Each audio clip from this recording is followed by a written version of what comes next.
और चलिए खबरों में आगे बढ़ते हैं, क्योंकि बढ़ती गर्मी लोगों को परेशान कर रही है। देश भर में हमने देखा कि तापमान लगातार बढ़ता जा रहा है। अलग अलग राज्यों में लोगों को दिक्कतों का सामना करना पड़ रहा है। बूंद बूंद के लिए जनता मोहताज है। इधर बीते 48 घंटों के अंदर ये खबर सामने आ रही है कि 200 से ज्यादा लोगों की जान जाने की आशंका है दिल्ली एनसीआर में, और उसके बावजूद भी मौसम विभाग कोई राहत की खबर नहीं दे रहा है। इस पर आप देखिए रिपोर्ट।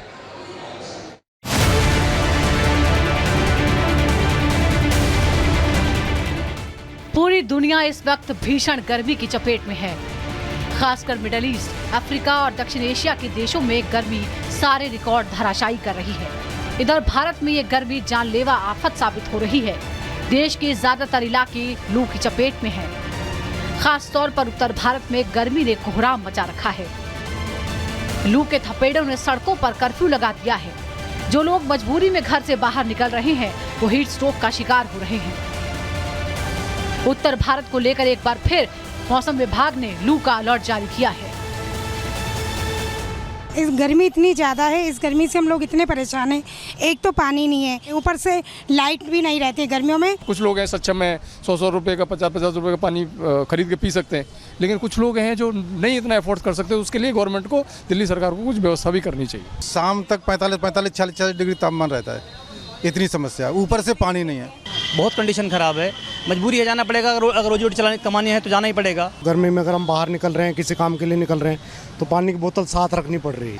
और ना पिए तो डिहाइड्रेशन की प्रॉब्लम, चक्कर आना, उल्टी आना, बेहोशी होना, इस तरह की प्रॉब्लम गर्मी की वजह से। सर ऐसा लगता है सर पे ही सूरज रखा है। बिल्कुल बहुत ज़्यादा गर्मी हो रही है, इससे दिक्कत होती है। पानी वानी की व्यवस्था साथ लेके चलो।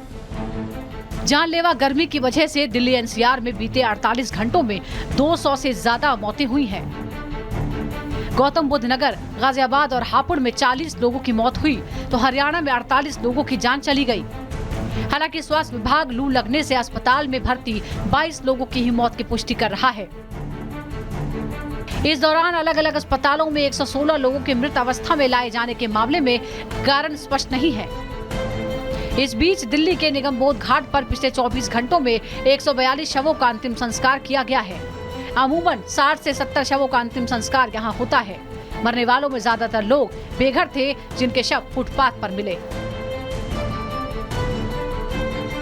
दिल्ली के निगमबोध घाट पे इस वक्त हम मौजूद हैं और बीते 2 दिनों में निगमबोध घाट की तस्वीर बदली है। और तस्वीर इस लिहाज से बदली कि निगमबोध घाट में जहां अमूमन 60 से 70 शवों का अंतिम संस्कार किया जाता था, तो वहीं बीते 2 दिनों की बात करें तो ये आंकड़ा 100 के भी पार पहुंच गया है।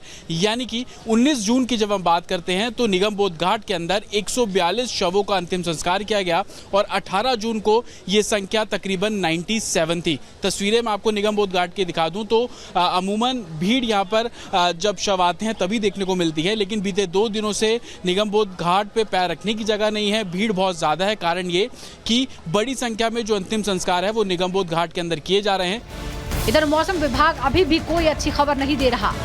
आईएमडी के मुताबिक दिल्ली में अभी गर्मी से राहत की कोई संभावना नहीं है। अगले 5 दिनों तक बादल छाए रहेंगे, लेकिन बारिश होने की संभावना कम है। अभी क्या है कि एक वेस्टर्न डिस्टर्बेंस आया है। अगर आप जिस सैटेलाइट पिक्चर से देखें, आपको JNK वगैरह में क्लाउड दिख रहे हैं। इससे पहले क्या था कि हिमालय में भी हीट वेव कंटिन्यू चल रहा था। इवन कश्मीर के भी टेम्परेचर्स सामान्य से काफ़ी ज़्यादा थे, लेकिन अभी उसमें गिरावट आ जाएगी। और सिमिलरली पंजाब, हरियाणा। तो इस रिपोर्ट के जरिए आपने देखा कि देश भर में कितनी ज्यादा गर्मी है और लोग बूंद बूंद को मोहताज है। परेशानी बहुत ज्यादा बढ़ रही है, लेकिन मौसम विभाग की तरफ से फिलहाल कोई राहत का अलर्ट नहीं दिया जा रहा।